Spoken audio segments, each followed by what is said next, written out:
The question is, A and B throw a pair of dice alternatively. A wins the game if he gets a total of 7, and B wins the game if he gets a total of 10. If A starts the game, then find the probability that B wins.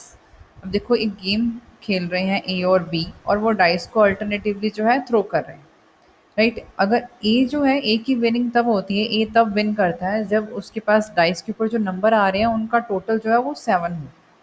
और B तब win करेगा जब उसके पास जो dice पर number आ रहे हैं उनका टोटल जो है वो 10 हो। ए स्टार्ट करता है गेम को, आपको प्रोबेबिलिटी फाइंड करनी है that B wins, right. B के विनिंग की प्रोबेबिलिटी हमें फाइंड करनी है। तो फर्स्ट ऑफ ऑल हमारे पास जो टोटल आउटकम है वो कितने होंगे यहाँ पर, 2 डाइस हैं तो हमारे पास 36 इसके आउटकम होंगे। अब ए की विनिंग के लिए उसे क्या-क्या आउटकम पॉसिबल हैं उसके पास, तो वो देखते हैं हम। So favourable outcomes for A to win. तो देखो क्या-क्या आएँगे, सम 7 चाहिए तो सम 7 किस-किस में आएगा, 1 के साथ 6 आएगा, 2 के साथ 5, 3 के साथ 4 आ सकता है, देन 4 3, 5 2 एंड 6 1। तो टोटल कितने हमारे पास बन रहे हैं, 6 आउटकम आ रही हैं इसके अंदर। So probability of A wins, A मैंने यहाँ पर इवेंट ले लिया है ए की विनिंग के लिए ही, तो 6/36 दैट इज़ 1/6। इसके साथ ही हम ये भी फाइंड कर लेते हैं अगर ए विन नहीं करता, ठीक है, अगर ए विन नहीं कर रहा, बी विन कर रहा है, अगर ए हार जाता है तो उसकी प्रोबेबिलिटी क्या होगी, प्रोबेबिलिटी ऑफ ए बार यानी कि not a, that is 1 minus 1/6, 5/6। ऐसे हम बी के लिए फाइंड कर लेते हैं पहले। So favourable outcomes for B to win. B के लिए देखो सम क्या चाहिए, 10 चाहिए, तो 10 सम कब आएगा, 4 के साथ 6 आ सकता है, 5 के साथ 5 आएगा एंड 6 के साथ 4 आएगा, राइट। पॉसिबल आउटकम हमारे 3 बन रहे हैं। So probability of B, B की प्रोबेबिलिटी होगी 3/36, दैट इज़ 1/12। और इसके साथ साथ हम ये भी फाइंड कर लेते हैं probability of B bar, 1 minus 1/12, 11/12। तो अब देखो जो रिक्वायर्ड प्रोबेबिलिटी है वो क्या बन सकती है, यहाँ पर क्या केसेस हमारे पास बनेंगे। आपको जो है जो गेम है वो स्टार्ट कर रहा है ए, लेकिन विनिंग जो पर्सन है वो कौन है, बी। यानी कि हमेशा जो हमारे पास जो पर्सन विन करेगा वो बी ही है। ए विन नहीं कर रहा, आप बी की विनिंग के लिए निकाल रहे हो। गेम स्टार्ट ए ज़रूर कर रहा है लेकिन जीतेगा सिर्फ बी। तो जब हम यहाँ पर प्रोबेबिलिटी फाइंड करेंगे बी विंस के लिए, दैट विल बी, स्टार्ट तो ए ने किया बट उसके पास उसका जो सम है वो 7 नहीं आया, ठीक है, वो नहीं जीता, ही लॉसेस द गेम। सो ए बार आएगा, ठीक है। तो हो सकता है बी जो है अपने फर्स्ट चांस में ही, फर्स्ट थ्रो में ही गेम विन कर जाए। तो फर्स्ट पॉसिबल केस हमारे पास बनेगा ए बार बी, यानी कि ए ने पहले टॉस किया वो नहीं जीता, बी ने टॉस किया, देन वो फर्स्ट टाइम में ही जो है उसका जो सम है वो 10 आ गया, वो जीत गया, ठीक है। या फिर ऐसा भी तो हो सकता है, ज़रूरी तो नहीं है ना कि बी फर्स्ट टाइम में ही जीत जाए। तो दोबारा गेम स्टार्ट हुई, हो सकता है कि जैसे गेम तो ए ने स्टार्ट की, हो सकता है जैसे ए नहीं जीतेगा, ए को तो जीतना ही नहीं है क्योंकि प्रोबेबिलिटी हम बी की विनिंग की निकाल रहे हैं। तो बी जो है फर्स्ट टाइम में नहीं जीता, तो उसके बाद फिर ए की टर्न आएगी, तो ए तो जीतेगा ही नहीं, देन बी जो है अपनी सेकंड टर्न में जीत रहा है। या फिर ऐसे हमारे पास क्या होगा कि दोनों की एक-एक टर्न हुई, फिर ए की टर्न आई, फिर बी सेकंड टर्म में भी नहीं जीता अपनी, इसके बाद ए की बारी आएगी, ठीक है।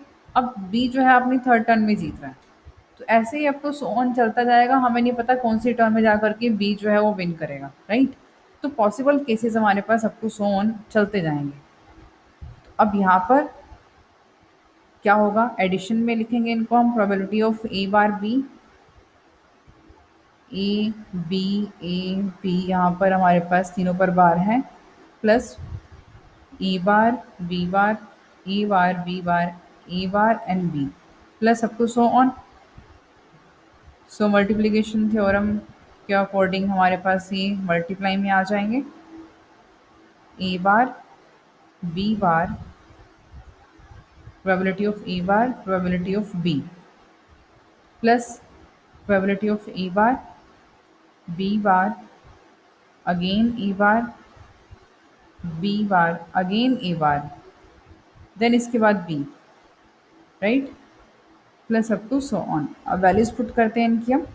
ए बार हमारे पास है 5/6 और बी हमारे पास है 1/12, प्लस ए बार है 5/6, बी बार हमारे पास 11/12 है, इंटू ए बार फिर अगेन 5/6 है, और बी की प्रोबेबिलिटी है 1/12, प्लस नेक्स्ट हमारे पास आएगा 5/6, 11/12, 5/6, 11/12, 5/6 into 1/12, up to so on.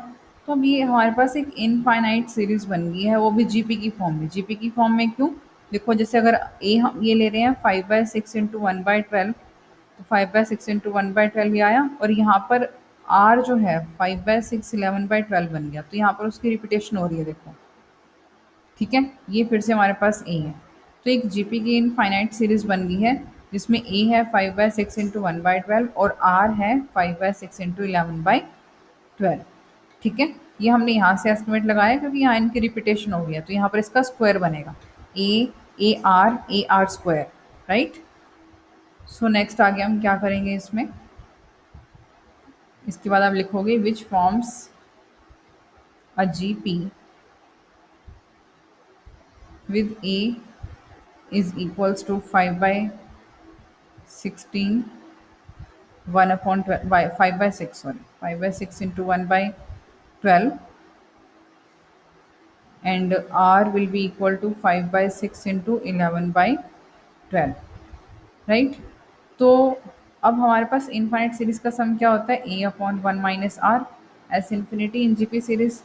तो अप्लाई करते हैं, so that will be equal to sum of this, यानी कि probability of B wins, left side पे चल रहा था हमारे पास, विल बी इक्वल टू, तो 5/6 इंटू 1/12 अपॉन 1 माइनस 5/6 इंटू 11/12।